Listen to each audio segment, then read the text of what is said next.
ಹೆಂಡ್ತಿರ್ಗೆ common sense ಇರಲ್ವಾ? ಹೆಂಡ್ತಿರಿಗೆ ಬುದ್ಧಿ ಇರಲ್ವಾ?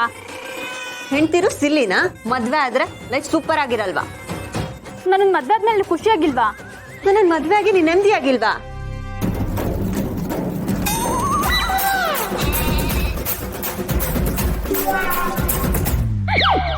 ಅಯ್ಯೋ, ಇಬ್ರು ಹೆಂಡ್ತಿರ್ ಮಧ್ಯೆ ಸಿಗಾಕೊಂಡು ನನ್ನ ಫ್ರೆಂಡು ಪಾಪ ಚಿವಿಂಗಮ್ ಆಗ್ಬಿಟ್ಟಿದ್ದಾನೆ. ಒಂದ್ ಕಡೆ ಅನು ಹೇಳ್ತಿದ್ದಾಳೆ, ಇನ್ನೊಂದ್ ಕಡೆ ಲಡ್ಡು ಹೇಳ್ತಿದ್ದಾಳೆ.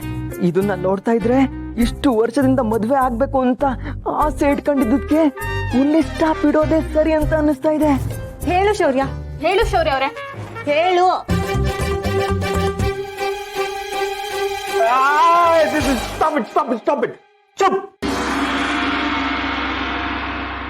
ನೀವಿಬ್ರು ಈ ತರ ನನ್ನ ತಲೆ ತಿಂತಿದೆ, ಪ್ರಶ್ನೆ ಮೇಲೆ ಪ್ರಶ್ನೆ ಹಾಕಿ ಕೇಳ್ತಿದ್ರೆ ನಾನು ಏನಂತ ಹೇಳಿ? ಇವನು ಸುಮ್ನೆ ನಿಂತಿದ್ದಾನೆ. ಓ, ನಾನು ಕ್ಲಾರಿಟಿ ಕೊಡ್ತೀನಿ ನೋಡಿ. ನಾನು ಮಾತಾಡ್ತಾ ಇದ್ದಿದ್ದು ನಿಮ್ಮಿಬ್ಬರ ಬಗ್ಗೆ ಅಲ್ಲ. ನನ್ನ ಫ್ರೆಂಡ್ ಸಂಸಾರ್, ಅವನ ಹೆಂಡತಿ ಬಗ್ಗೆ ಏನಕ್ಕೆ ಮಾತಾಡ್ತಾ ಇದ್ವಿ ಅಂತಂದ್ರೆ, ಅವನ ಹೆಂಡತಿ ಹತ್ರ ತುಂಬಾನೇ ಕಷ್ಟ ಅನುಭವಿಸ್ತಿದ್ನಂತೆ ಅವನು. ಅವಳು ತುಂಬಾ ಕಾಟ ಕೊಡ್ತಿಲ್ಲಂತೆ ಅವನ್ಗೆ. ಅದಕ್ಕೆ ನಾನು ಎಕ್ಸಾಂಪಲ್ ಕೊಡ್ತಿದ್ದೆ. ನನ್ನ ಹೆಂಡತಿದ್ದೀರ ಆತರ ಅಲ್ಲ, ಒಬ್ಳು ಗಂಗೆ, ಒಬ್ಳು ತುಂಗೆ, ಒಬ್ಳು ಯಮುನಾ, ಒಬ್ಳು ಗೋದಾವರಿ ಅಂತ ಅನ್ಬಿಟ್ಟು ಹೇಳ್ತಿದ್ದೆ. ಎಷ್ಟು ಒಳ್ಳೆ ಹೆಂಡತಿದ್ದೀರ್ ಸಿಕ್ಕಿದಾರೆ ನನ್ಗೆ, ಒಂದಲ್ಲ ಎರಡೆರಡು ಅಂತ ಅನ್ಬಿಟ್ಟು. ಅಲ್ವೇನಾ ಶೂನ್ಯ? ಹೌದೌದು, ನಿಮ್ಮನ್ನ ಬಾಯಿ ತುಂಬಾ ಹೊಗಳ್ತಾ ಇದ್ದ. ಹೌದಾ? ಏನಂತ ಹೋಗ್ಲುತ್ತಿದ್ದ?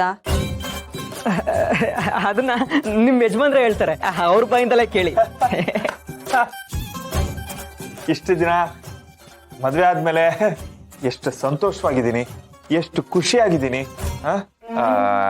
ಊಟ ಮಾಡಾದ್ಮೇಲೆ ಒಬ್ರು ನೀರ್ ಕುಡಿದ್ರ ಅಂತ ಕೇಳ್ತಾರೆ, ನೀರ್ ಕುಡ್ದಾದ್ಮೇಲೆ ಜೀರ್ಣ ಆಯ್ತಾ ಅಂತ ಒಬ್ರು ಕೇಳ್ತಾರೆ. ಅಂಡ್ ನಾನು ಮಲ್ಗೋದಿಕ್ ಹೋದ್ರೆ ದಿಂಬೊಬ್ರು ಕೊಡ್ತಾರೆ ತಲೆಗೆ, ಹಾಸ್ಕೊಳ್ಳೋದಿಕ್ಕೆ ಬೆಡ್ಶೀಟ್ ಕೊಡ್ತಾರೆ ಒಬ್ರು. ನಾನು ಎಷ್ಟು ಲಕ್ಕಿ ಆಗಿದ್ದೀನಿ. ಒಬ್ಳು ಬುದ್ಧಿವಂತೆ, ಇನ್ನೊಬ್ಳು ಧೈರ್ಯವಂತೆ, ಒಬ್ಳು ಅನ್ನಪೂರ್ಣೇಶ್ವರಿ, ಇನ್ನೊಬ್ಳು ಮಹಾಲಕ್ಷ್ಮಿ. ನೀವಿಬ್ರು ನನ್ನ ಲೈಫ್ ಬಂದಾದ್ಮೇಲೆ ನನ್ನ ಜೀವನ ಪಾವನ ಅಲ್ಲನ ಶೂನ್ಯ? ಹೌದೌದು.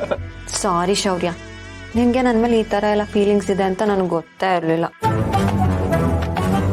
ಸಾರಿ ರೀ, ನಿಮ್ ಬಗ್ಗೆ ನಾನು ತಪ್ಪಾಗಿ ತಿಳ್ಕೊಂಡ್ಬಿಟ್ಟೆ.